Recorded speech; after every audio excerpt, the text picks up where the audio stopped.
At 3:47 a.m. on June 8, 1944, Private First Class Anthony Tony Calabrese crouched in a waterlogged crater 40 yards from a German MG-42 nest that had killed 9 men in the last 6 hours.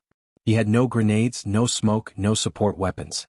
Just a rusted sardine tin, half a pound of Composition C, and a fuse he'd cut from a flare he wasn't supposed to have.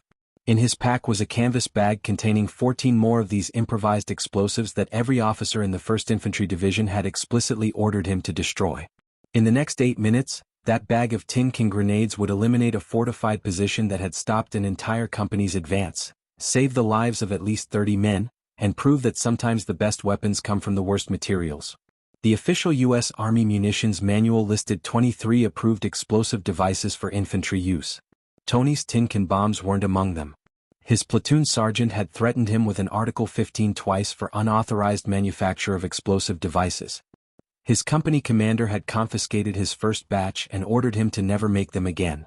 But orders don't mean much when you're watching men die 40 yards from a machine gun you can't reach, can't suppress, and can't destroy with anything the army gave you. Tony pulled the first tin can from his pack. It was light, maybe 8 ounces total. The fuse protruded from a hole punched through the lid with a bayonet tip. His hands were shaking. This either worked or it got him court-martialed. Maybe both. He waited for the machine gun to fire again. Anthony Calabrese grew up in South Philadelphia, where his father ran a corner grocery store that barely broke even during the Depression. The store sat on the corner of 9th and Catherine, 3 rooms above it for the family. Tony, his 2 brothers, his sister, all crammed into spaces that smelled like overripe produce and floor wax. His father worked 16-hour days, 6 days a week. The store stayed open because the Calabreses couldn't afford to close it, not because it was profitable. Tony was the second son, the one who fixed things. When the icebox broke, Tony fixed it. When the display shelves collapsed, Tony rebuilt them. When the loading door jammed, Tony took it apart and made it work. He learned early that you didn't throw things away just because they were broken. You made them useful again because buying new meant going without something else.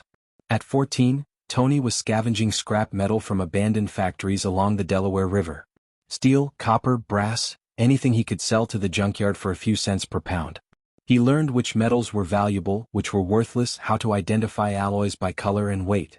He learned that trash was only trash if you didn't know what to do with it. The Depression taught everyone in South Philly the same lesson: waste nothing, fix everything, improvise constantly. Those lessons stuck. Tony enlisted in January 1943, 3 months after his 19th birthday. The recruiter promised 3 meals a day and a chance to fight fascism.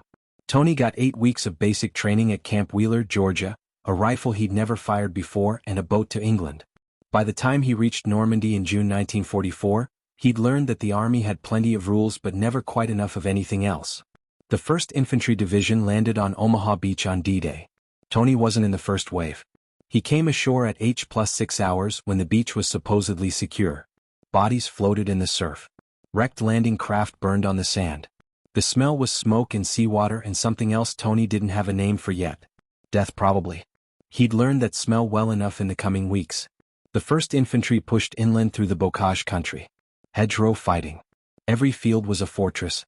Every lane was a kill zone. The Germans defended every hedge, every stone wall, every farmhouse. They had mortars, they had artillery, and they had MG-42s. Those machine guns were the worst. 1,200 rounds per minute. The Americans called them Hitler's buzzsaw. The sound was distinctive, not the steady hammering of American machine guns, but a ripping noise like tearing canvas. Once you heard it, you never forgot it. Private Eddie Morrison died on June 11, 1944. Second day inland from the beach. His squad was advancing across an open field when an MG-42 opened up from a hedgerow 60 yards away. Morrison was the first man hit. 3 rounds in the chest. He was dead before he hit the ground. 21 years old, from Newark, a plumber's son who'd enlisted with Tony at the same recruiting station. Corporal Frank Rossi died on June 13. Different field, same story. MG-42 in a stone farmhouse, 80 yards out. Rossi tried to flank it with his fire team. The German gunner saw them coming. Rossi took the first burst. His men carried him back, but he bled out before the medic arrived. 23 years old, Brooklyn, for Sisters at Home. Sergeant Mike O'Brien died on June 15. O'Brien was experienced, a North Africa veteran who taught Tony how to dig a proper foxhole. O'Brien knew the MG-42's patterns, knew how to move between bursts. but knowing wasn't enough. The hedgerows gave the Germans perfect firing positions. O'Brien's squad tried to suppress the gun with rifle fire while another squad maneuvered. The German gunner waited until O'Brien was 40 yards from his position, then cut him down with a 5-second burst. 27 years old, Boston, married, one daughter. By mid-June 1944, the 1st Infantry Division had lost 143 men to MG-42 fire in 2 weeks of hedgerow combat. Not attacks, not offensives. Just movement. Trying to advance from one field to the next. The Germans had positioned their machine guns with overlapping fields of fire. Every time the Americans tried to move, they walked into the buzzsaw. American doctrine said suppress enemy machine guns with your own machine guns, then maneuver infantry to flank. But the bocage terrain didn't allow for that. The hedgerows blocked line of sight. You couldn't suppress what you couldn't see. And flanking meant exposing yourself to other German positions you also couldn't see. The approved solution was grenades. Standard M2 fragmentation grenade, 21-ounce egg-shaped explosive that could kill or wound anyone within a 15-foot radius. Every soldier carried two. The problem was range. You could throw an M2 maybe 35 yards if you had a good arm. Most machine gun positions were 50 to 80 yards away. Too far to reach with a hand grenade. Too close for mortar fire without hitting your own men. So men died. Every day.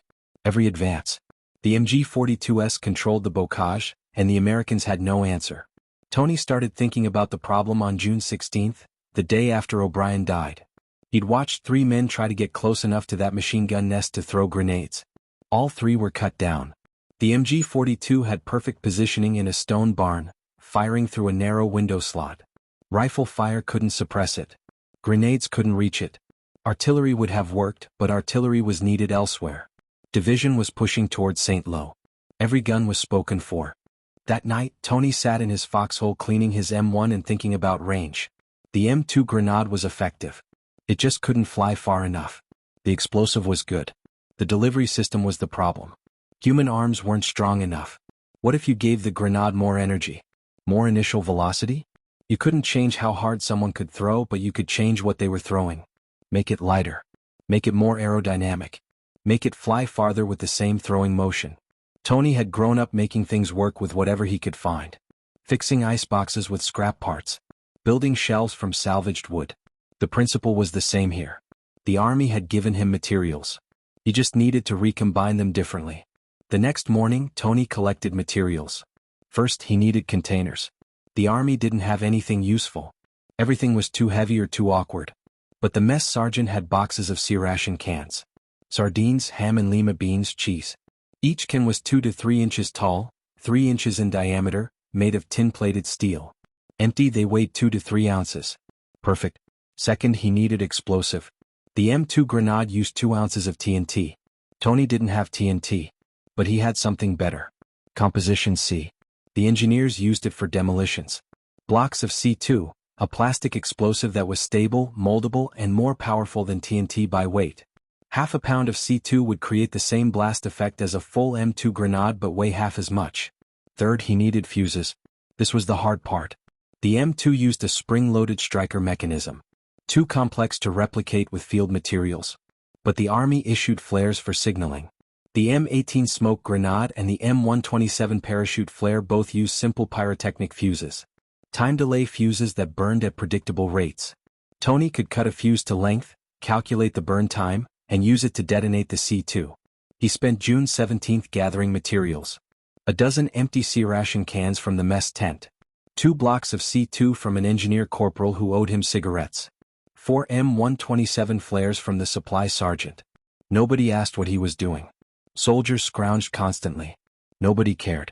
That afternoon, Tony built his first prototype. He cleaned a sardine tin, dried it out, packed it with 4 ounces of C2. He punched a hole in the lid with his bayonet tip, inserted a 3-inch section of flare fuse. The fuse would burn at approximately 1 inch per second. 3 inches gave him a 3-second delay. Enough time to throw and take cover. The completed device weighed 6 ounces.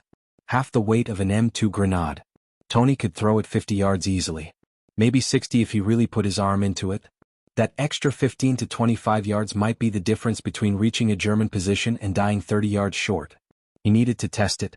That meant finding a place where the explosion wouldn't attract attention. Easy. The front line was 400 yards away. Explosions were constant. Mortars, artillery, grenades. One more blast wouldn't raise questions. At 1,700 hours, Tony walked to an abandoned field 200 yards behind the American lines. The field had been shelled repeatedly. Craters everywhere. Perfect testing ground. He placed his tin can bomb in a crater, lit the fuse with his Zippo and ran. 3 seconds later the explosion tore through the crater. Dirt and shrapnel flew 20 feet in the air.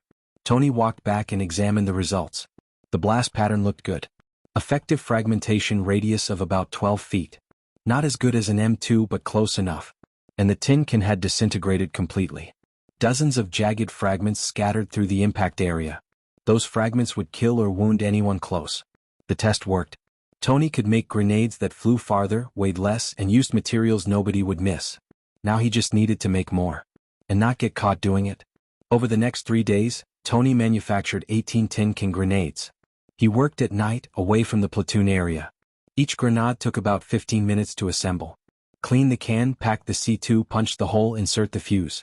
Seal the lid with candle wax to keep moisture out. Store them in a canvas bag padded with rags so they wouldn't bang together and damage the fuses. By June 21st, he had 18 working devices. None of his squad mates knew. None of his superiors knew. Tony kept the canvas bag hidden in his foxhole, buried under his bedroll. The opportunity came on June 22nd. The company received orders to advance through a hedgerow-lined valley toward a crossroads the Germans controlled.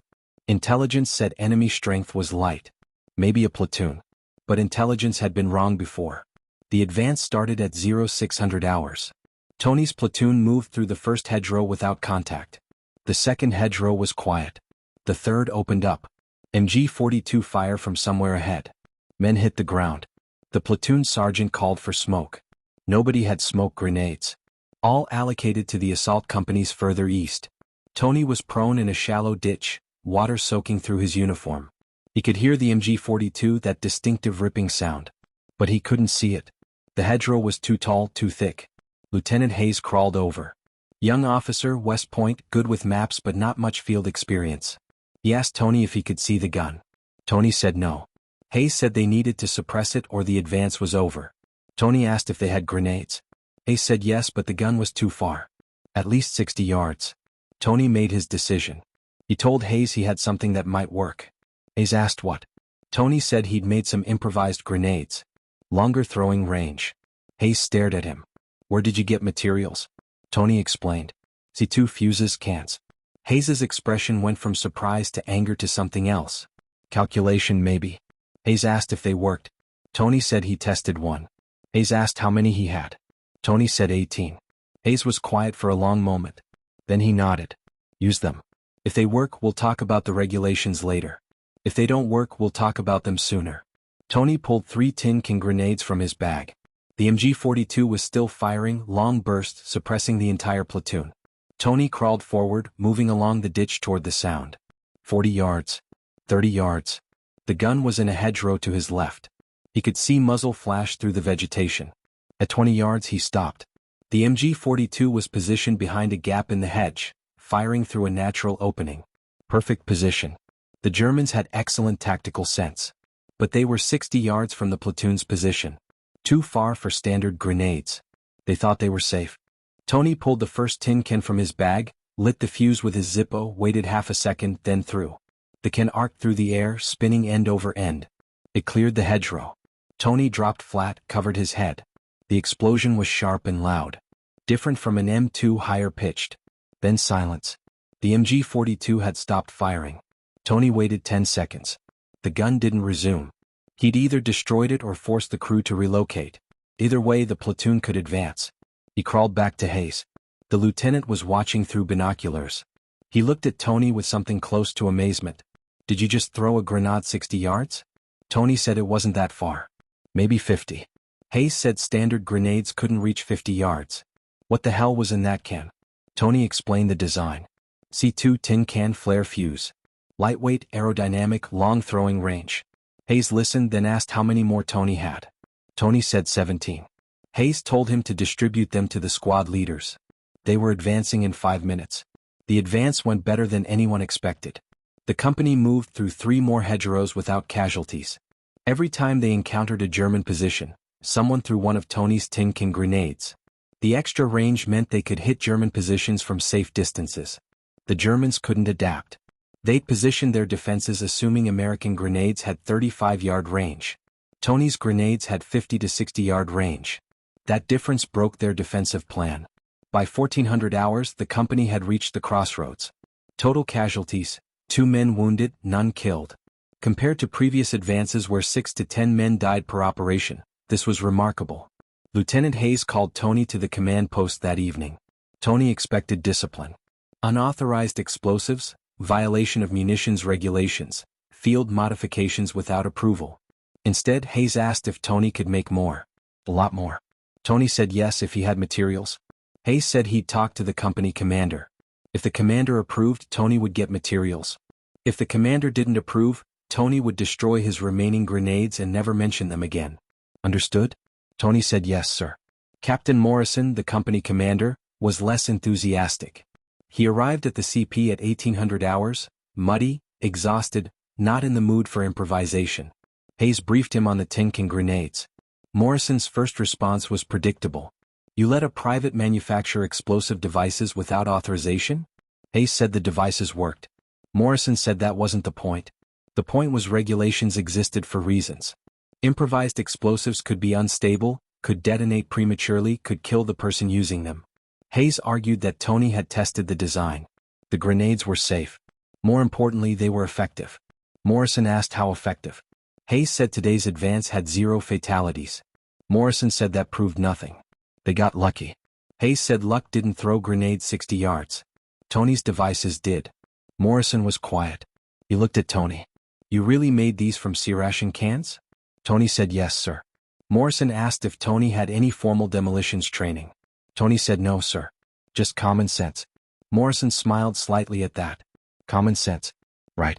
He asked Hayes how many grenades Tony had made. Hayes said Tony had 15 left after today. Morrison said that wasn't enough. If these devices were as useful as Hayes claimed, they'd need hundreds. Morrison made his decision. He told Tony to make 50 more grenades. He'd provide materials. If the grenades performed well, Morrison would document them and send a report to battalion.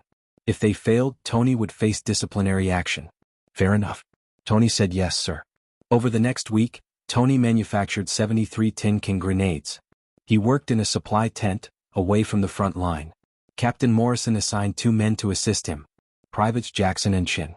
Both were scroungers, good at finding materials nobody was supposed to have. They got C2 from the engineers, flares from the artillery, tin cans from the mess. Nobody asked questions. The supply networks in combat zones operated on informal agreements and favors. You didn't look too hard at what other people were doing as long as they didn't look too hard at you. The manufacturing process improved with repetition. Tony developed a rhythm. Clean can, pack C2, punch hole, insert fuse, seal lid. He could complete 1 grenade in 12 minutes. With Jackson and Chin helping, they produced 10 to 12 per day. By June 30th, Tony had 73 working devices. Captain Morrison distributed them to platoon leaders with strict instructions. Use them only when standard grenades couldn't reach the target. Document each use. Report results. Morrison wanted data. If these devices worked consistently, he'd push them up the chain of command. If they failed, he'd bury the whole project before division found out he'd authorized improvised explosives. The grenades worked. Over the next 2 weeks, the company used 52 of Tony's tin can bombs. They destroyed or forced the relocation of 18 German machine gun positions, 3 mortar teams and 2 sniper positions. 0 premature detonations.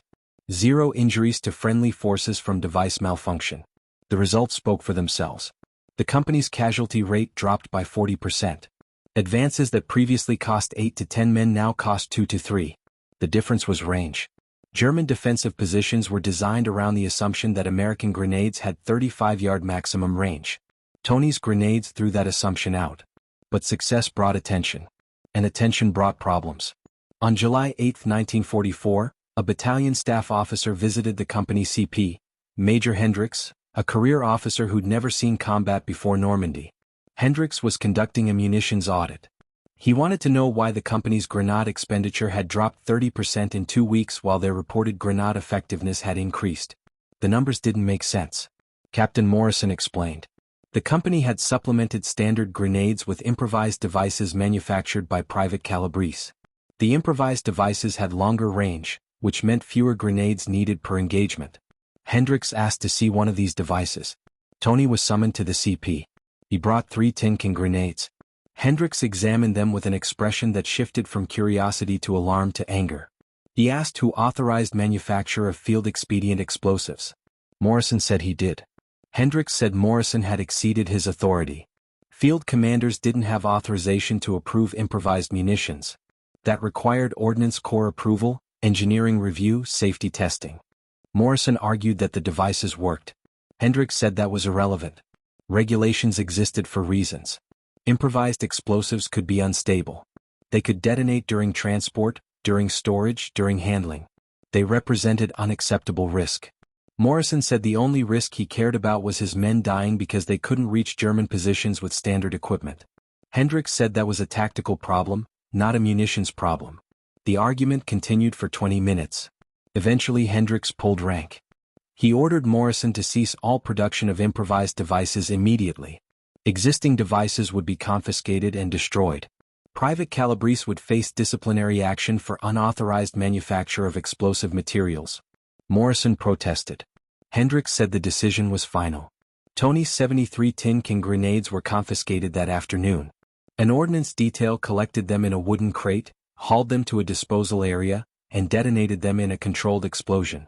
Tony watched from 200 yards away. A week's work gone in 30 seconds. Lieutenant Hayes found him afterward. Hayes said he was sorry. Tony said it wasn't Hayes's fault. Hayes said battalion didn't understand what they just destroyed. Tony said battalion didn't care. Regulations mattered more than results. The next 2 weeks proved Tony right. Without the tin can grenades, the company's advance slowed. German machine gun positions that would have been neutralized with long-range grenades now required frontal assaults or flanking maneuvers. Both cost lives. Private Robert Dixon died on July 12. His squad tried to assault an MG-42 nest from 40 yards. Standard grenade range. The German gunner waited until Dixon was 30 yards away, then opened fire. Dixon took 4 rounds. He was 19, from Philadelphia, 2 blocks from where Tony grew up. Corporal James Lee died on July 15. Same story. MG-42 in a farmhouse 60 yards away. Lee tried to suppress it with rifle fire while his squad maneuvered. The German gunner ignored the rifle fire and focused on the maneuvering element. Lee died trying to save his men. Private First Class Eddie Romano died on July 18. Romano was in Tony's squad. They trained together at Camp Wheeler. Romano's family knew Tony's family. Romano tried to throw a standard M2 grenade at a machine gun position 50 yards away. The grenade fell short by 15 yards. The German gunner saw where Romano was positioned and fired a burst into his location. Romano died instantly. By July 20, the company had lost 11 men in 8 days. All to German machine guns that were beyond grenade range but too close for mortar fire. Captain Morrison documented every death, included the range estimates in his reports, noted that every casualty occurred at distances between 50 and 70 yards. He sent the reports to battalion with a notation. These men died because we confiscated a device that could have saved them. Battalion didn't respond. The breaking point came on July 23, 1944. The company was tasked with taking a fortified German position near a village called Saint-Jean-de-Day. Intelligence said the position included 3 MG-42 nests, 2 mortar teams, and approximately 40 infantry. The company would attack at dawn with 2 platoons. Expected casualties, 15 to 20 men. Tony's platoon was in the assault. He spent the night before in a foxhole, checking his equipment, loading magazines, thinking about Romano. Romano had died because a regulation said improvised grenades were too dangerous to use. The regulation didn't care that Romano's standard grenade couldn't reach the target. The regulation just cared about process. At 0530 hours, Lieutenant Hayes gathered the platoon. He explained the plan. First squad would assault from the left. Second squad from the right. Third squad would provide suppressive fire. Expected resistance was heavy. Expected casualties were high. Questions? Nobody had questions. They all knew what this meant. Hayes pulled Tony aside after the briefing. He said he was sorry. Sorry for Romano, sorry for the regulations, sorry that battalion cared more about rules than results. Tony said it wasn't Hayes's fault. Hayes said he knew but it didn't make it better. Then Hayes did something unexpected. He reached into his pack and pulled out a canvas bag. Inside were 6 tin can grenades. Tony stared. Where did those come from? Hayes said he'd kept them. Hid them during the confiscation. He'd known Battalion was making a mistake. He figured he'd need them eventually. Hayes gave the bag to Tony. Use them if you need them. I never saw them. You never had them. If they save lives, good. If anyone asks, they came from somewhere else. Tony said Hayes could face court-martial for this. Hayes said he'd face worse if he sent men to die when he could prevent it. The attack started at 0600 hours. First and second squads moved out under cover of smoke. Third squad opened fire with everything they had. Rifle fire, bar fire, the single .30 caliber machine gun they'd been allocated. The noise was overwhelming. The German response was immediate and precise. 3 MG-42s opened up from prepared positions. The distinctive ripping sound of Hitler's buzzsaw. The smoke helped, but not enough. Men went down. Tony saw Private Jackson hit in the leg. Saw Corporal Myers fall and not get up. Tony's squad was pinned in a shallow depression 50 yards from the German positions. Too far for standard grenades. Perfect range for tin cans. He pulled one from his bag, lit the fuse, threw hard. The grenade arced through the air, cleared 55 yards, landed near the left MG-42 position. The explosion was sharp. The machine gun went silent. Tony threw 2 more grenades at the right and center positions. Both exploded close enough to force the German gunners to relocate or take cover. The suppressive effect lasted maybe 20 seconds, but that was enough. First and second squads advanced while the German gunners were disrupted. The assault succeeded. The company took the position with 6 casualties instead of the expected 15 to 20. 3 men killed, 3 wounded. Terrible numbers, but better than they should have been. Lieutenant Hayes wrote in his after-action report that aggressive use of grenades had disrupted German defensive fire during critical moments. He didn't specify what kind of grenades. That evening, Captain Morrison called Tony to the CP. Morrison said he'd heard Tony use some non-standard devices during the assault. Tony said he didn't know what the captain was talking about. Morrison smiled slightly. Right.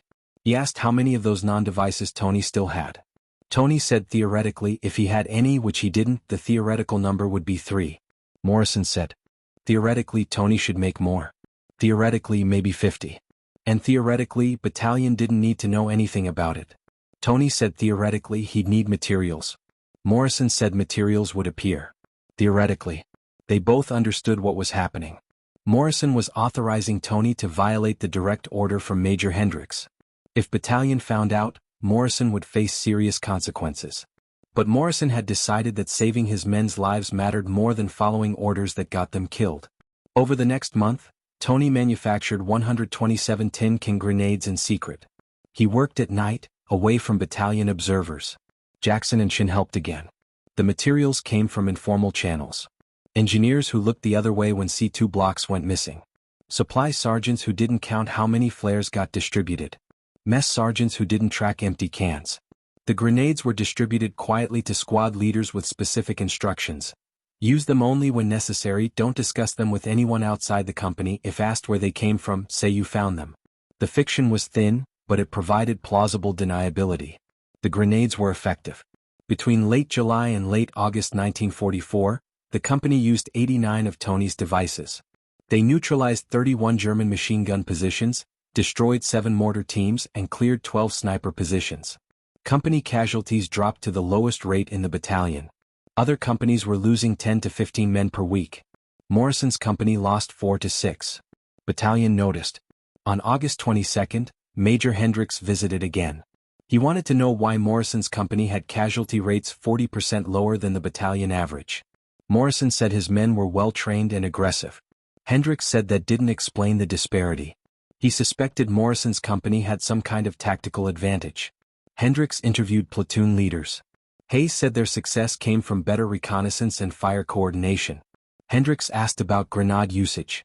Hayes said they used grenades when appropriate. Hendricks asked if they were using standard M2 grenades. Hayes said primarily. Hendricks asked what that meant. Hayes said they used whatever weapons were most effective for the situation. Hendricks left without finding evidence of the tin can grenades. But he was suspicious.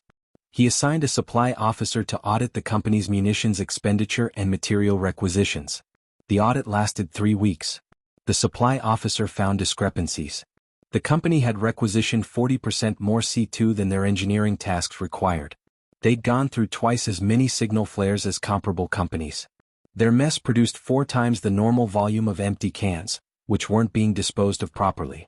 None of these discrepancies violated regulations individually, but together they suggested something irregular. The supply officer reported his findings to Hendricks on September 15.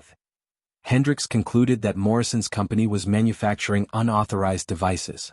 He returned to the company CP with 2 military police and orders to search for contraband explosives. They found nothing. Tony had been warned the day before by a sympathetic clerk at battalion headquarters. He distributed all remaining grenades to squad leaders with orders to hide or dispose of them immediately. When Hendricks arrived, there were no tin can grenades in the company area. There was plenty of circumstantial evidence, materials that shouldn't be there, tools that shouldn't be needed, but no actual devices. Hendricks questioned Morrison for 2 hours. Morrison maintained that any material discrepancies were due to record-keeping errors and normal combat losses. Hendricks said he knew Morrison was manufacturing unauthorized explosives. Morrison said the major was welcome to prove it. Hendricks said if he found evidence, Morrison would face court-martial.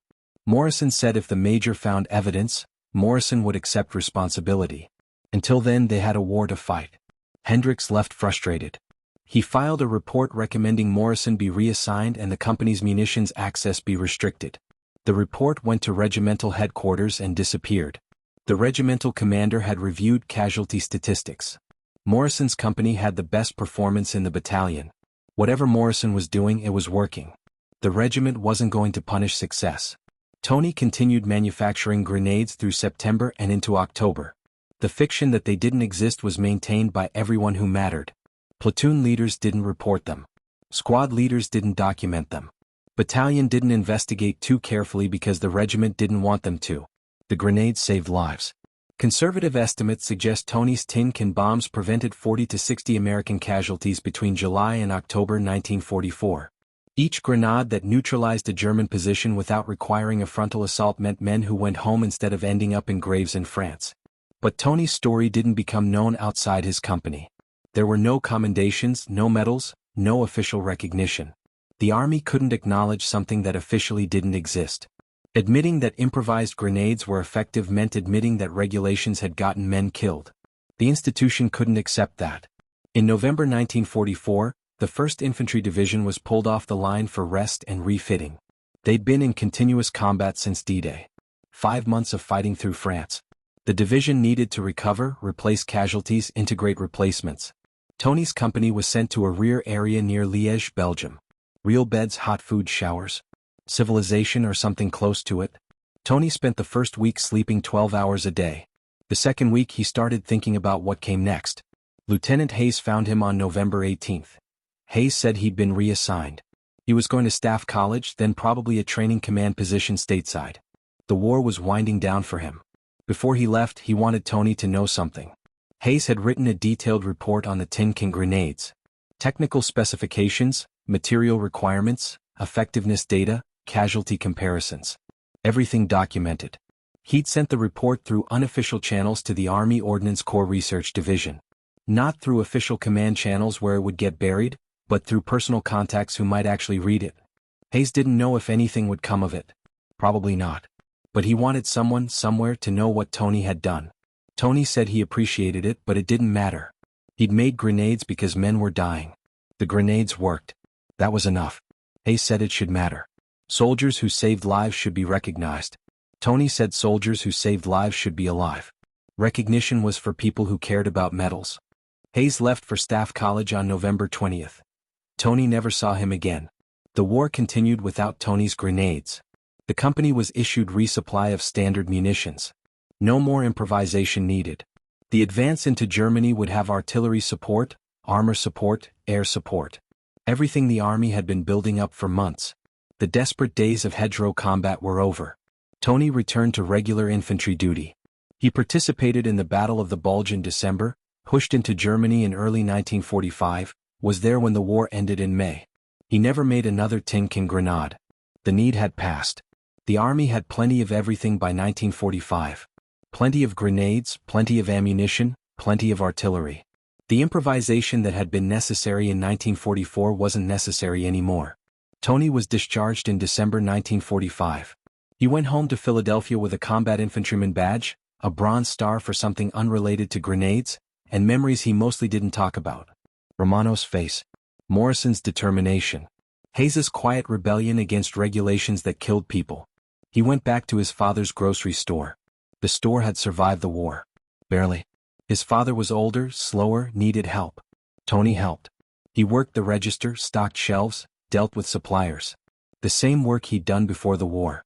Different man doing it, but same work. He married in 1947. Rita Morelli, a girl he'd known from the neighborhood. They had 4 kids. Tony taught them the same lessons his father had taught him. Waste nothing, fix everything, improvise when you have to. His kids didn't understand why their father saved every empty can, every scrap of wire, every broken tool.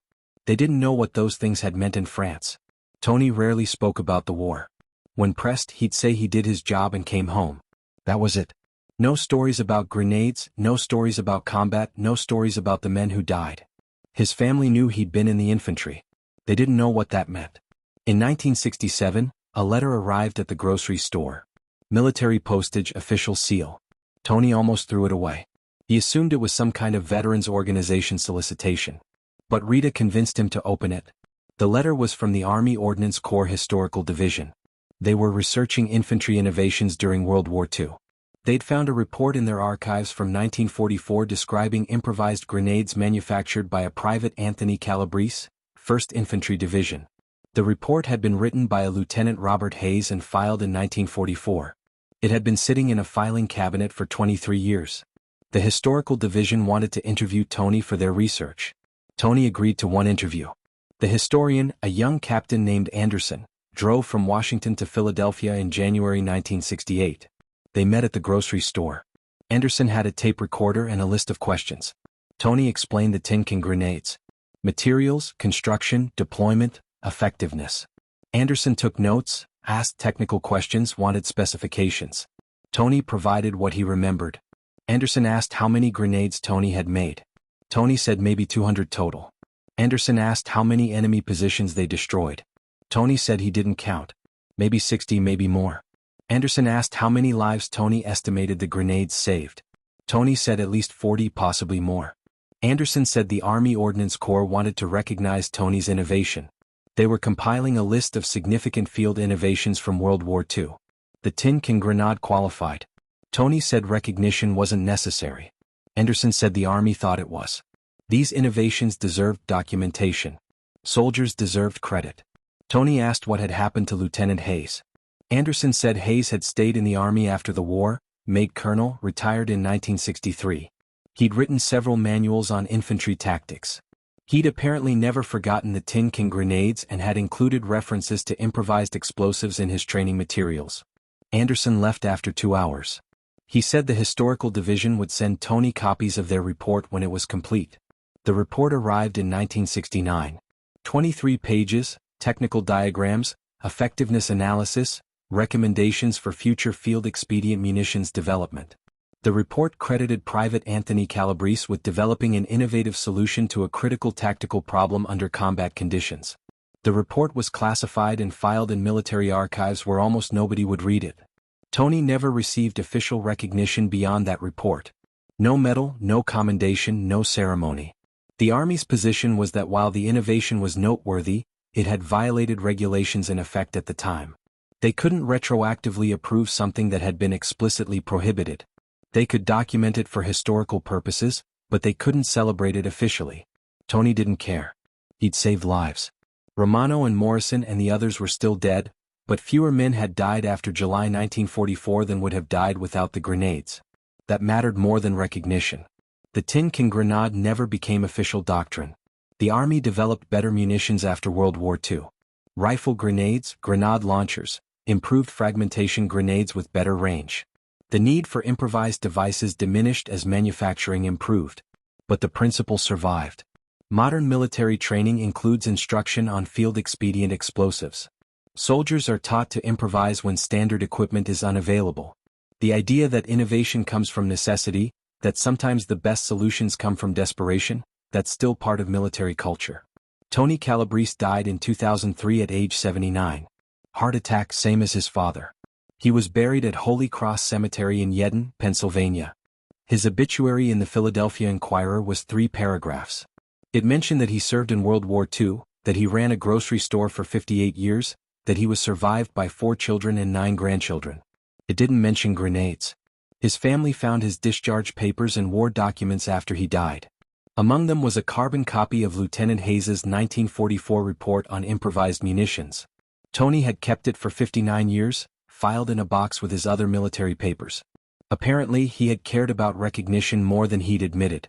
One of Tony's grandsons, Michael Calabrese, read the report with fascination. Michael was a military history enthusiast. He'd never known his grandfather had done anything significant during the war. The old man never talked about it. But here was documentation. Technical specifications, effectiveness data, a lieutenant's recommendation that the innovation be recognized. Michael researched further.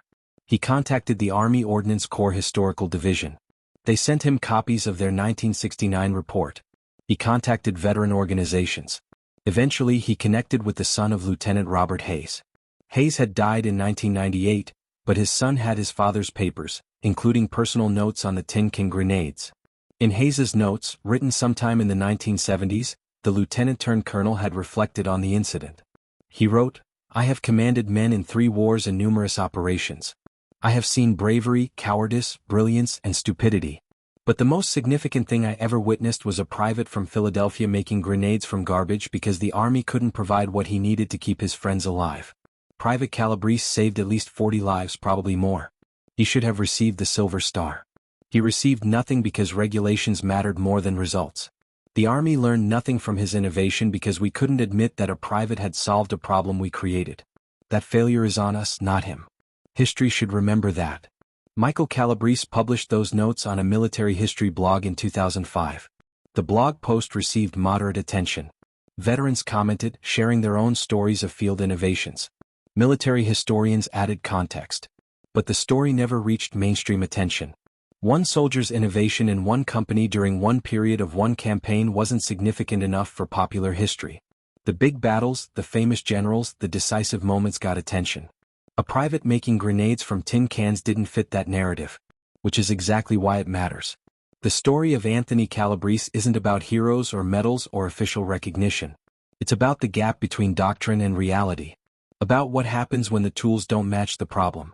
About soldiers who solve their own problems because nobody else will. The Army gave Tony regulations. He needed results. The Army said improvised explosives were too dangerous.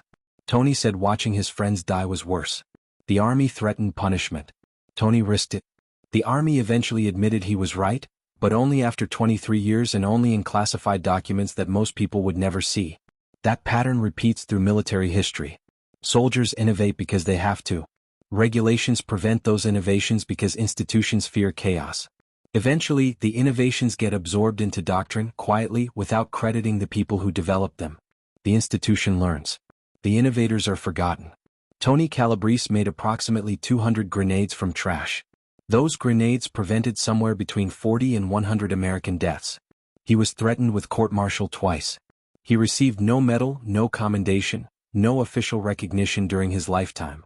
His innovation was documented 23 years after the war in a report almost nobody read.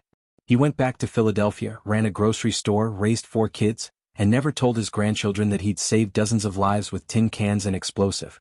When he died, 3 paragraphs in a local newspaper mentioned he'd served in World War II. Nothing about the grenades. Nothing about Romano or Morrison or the others. Nothing about a private who decided regulations that killed people needed to be broken. That's the real story of the Tin Can grenade. Not the innovation itself, but what it says about who gets remembered and why. The Army put Tony's innovation in a classified report and filed it away. They couldn't celebrate what they'd prohibited. They couldn't admit that a private had been right when they'd been wrong. So Tony Calabrese became a footnote in military history, mentioned in obscure reports, remembered by veterans who served with him, forgotten by everyone else. The grenades worked. The grenades saved lives. But the man who made them disappeared into the anonymity that swallows most soldiers who do extraordinary things. If you believe that innovation in war comes from necessity rather than doctrine, if you think soldiers who break regulations to save lives deserve recognition, If you believe that history should remember the privates and corporals as well as the generals, then remember Anthony Calabrese. Remember the Tin King grenades that weren't supposed to exist but saved 40 lives anyway. And remember that sometimes the most important innovations come not from engineers and factories, but from soldiers and foxholes who refuse to watch their friends die because the approved methods don't work. Tony Calabrese made grenades from garbage. The army tried to stop him. His company kept using them anyway. 40 men came home because of it. That should matter more than regulations. That should be remembered. But it wasn't. So here it is, 70 years late, the story of a private who solved a problem the army created, violated orders that got people killed, and saved lives nobody counted. The story of innovation that succeeded despite the institution, not because of it. The story that should matter but doesn't, told now because someone should remember. If you found this story compelling, please like this video. Subscribe to stay connected with these untold histories. Leave a comment telling us where you're watching from, and whether you think soldiers who break bad regulations to save lives should be punished or praised. Thank you for keeping these stories alive.